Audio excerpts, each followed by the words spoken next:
Hello, welcome back to the Boardgames4K YouTube channel, and this is a channel where we give you reviews, playthroughs, unboxings, and we generally talk a load of bollocks about tabletop gaming in general. And in this video we're going to be talking about a game that we just backed on Kickstarter. It's kickstarted in February, it's just arrived now, and we're going to be talking about a sort of Animal Olympics game, sort of card game. It's called Champion of the Wild. It's the second edition of this one, and in this game what you'll be doing, you'll be selecting an event, and then you'll be selecting an animal from your hand, and the animals will then go off on a sort of an Olympic triathlon type thing. You'll be placing bets on these animals to see who wins the medals. And in this video we're going to be giving you a very brief overview of the rules of this one, and then we'll be telling you what we do like. We'll be telling you what we don't like, and then we'll come back and we'll tell you whether or not Champion of the Wild is worth playing today and in the future. So remember, if you're new here, then please consider subscribing to this channel.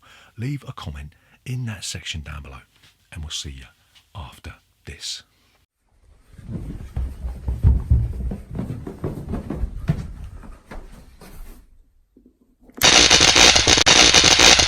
Boardgames4K. So, Champion of the Wild. How'd you play this game? So this game takes place over 3 phases. The first phase is the event selection, where you will be choosing an event to perform. And then the second phase is you'll be choosing an animal to take part in the event.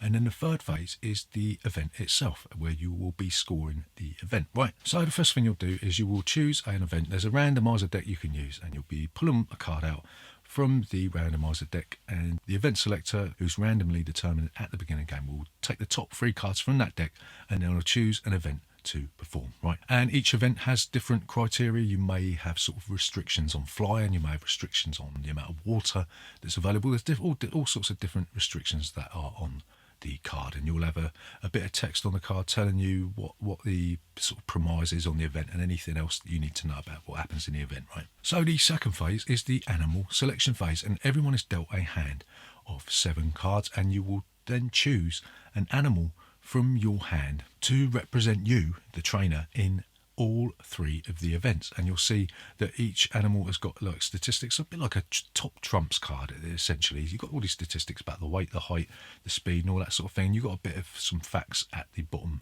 of the card, right? So the third phase of this game is the competition itself, and this essentially is a round table discussion about putting your case forward about how your animal is going to perform in the event. And you'll sort of be telling people, maybe, you know, that the dolphin is going to swim really fast down the lane, and it will, I don't know, jump over any animals that is in its place. You'll be basically stating your case as to why your animal is going to win the race or not. Right, so once everybody has decided who they're going to vote on, then you will do a bit of betting. You'll place some chips down saying which event and which animal is going to come first and second, third, and all that sort of stuff. And you'll place a little token face down, and it will stay face down until the end of the 3rd event. So the final thing you're going to do is you are going to score points. You'll flip over all the tokens, you'll add all the points that your animal's got, and whoever's got the most points is the winner of Champion of the Wild. So what do we like about Champion of the Wild?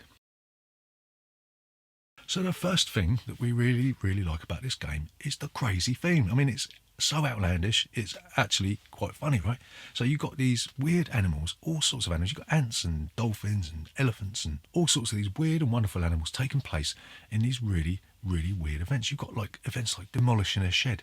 You've got events like the 100 meters dash. You've got all sorts of these weird events, and it's just wonderful to imagine in your mind these weird animals doing weird stuff in these crazy events, and we really like that. So the second thing that we really like about this game is the fact that there's facts on the card, and it's educational for young children. This game is essentially a game that's a family game that you can play with your kids or not, as the case may be, but it's educational for adults and kids alike, because not only have you got the vital statistics of each animal on one side of the card, you've also got a really nice fact on the bottom of the card. And I know that this was added at the request of certain people via the Kickstarter page, and it's really good that they took the time to research the animals and put a fact out for to sort of stimulate people's brains a little bit more, right? So what don't we like about Animal of the Wild? So the first thing that we don't like about this game, and probably the main thing that we don't like about this game, is there's not really a game here, right? It's just nothing here. It's just talking at the end of the day. So once you've selected your event randomly and you've selected your animal that is going to represent you in all 3 events, which is another thing that we find weird, is that it wouldn't have been better if you've got 7 cards in your hand, wouldn't it be better to select an animal that is going to perform best in each event and not just one? Because if you've got, say, I don't know, like say we said demolishing a shed or the 100 metres dash or whatever, and you've got an ant, you've got an ant in your hand, you're going to want to be, are you really going to be want to put that ant to work in those events? No, you ain't. So it just seems odd. And the fact that this game just boils down to just talking, it's not, there's nothing else in it. It's the event doesn't really exist. It's just you discussing with the other players why your animal is going to do well. And there's no structure, there's no mechanics, it's just talking. And that's not a game. So the next thing that we don't like about Champions of the Wild is that it's a tired design. We've seen this before.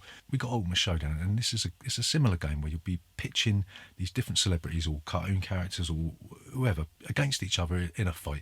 And you'll be playing certain rounds and eliminating different characters, and then you'll get to the final and the 2 players will have a punch up, right? And that's essentially the same. It's a better game. It's a better game because there's more rounds. It's a better game because you've got more variety. There's more characters. It's not just one animal in this one who's going to be taking part in all 3 events. It's just sloppy. It's a tired formula, and there are better games that do that sort of. This is what I'm presenting to you.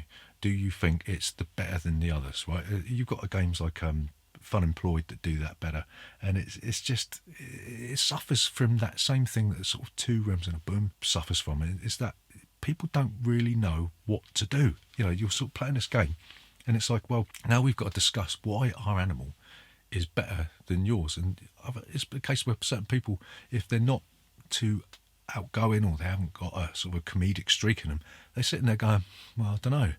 I don't know, and I don't really care, to be honest with you. That's the thing about this game, is that it's so wacky, so outlandish, that do you really give a toss whether or not a buffalo is going to be able to do water polo?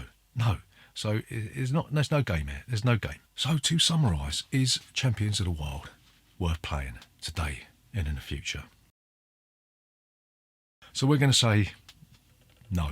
Again, no, it's not worth playing. There's better games out there that do this better, like Fun Employed, for instance, or you've got Say Anything, you've got Geek Out, all those sorts of weird and wacky party games. They do it better than this one, and it's a real shame because we had high hopes for this. We backed on Kickstarter, and it just fell flat. It's just a weak game. The fact that the actual game doesn't actually exist, and we've heard this referred to as a toolkit, right? A toolkit, and that to me is just an excuse for there not being a game here, because it is a toolkit. Essentially, it is just telling you that there's just a bunch of cards, do what you want, you make the rules up, and that's just laziness. Expecting someone who's paid out money for a game to make up their own rules, it's unacceptable, and we can't recommend this one. We're going to give this 2 stars. It's style over substance, right? Because it looks nice, it's got that really nice comedic feel, but after a couple of games of this, it's just there's not enough in the box to warrant you keep playing this one. So that's Champions of the Wild.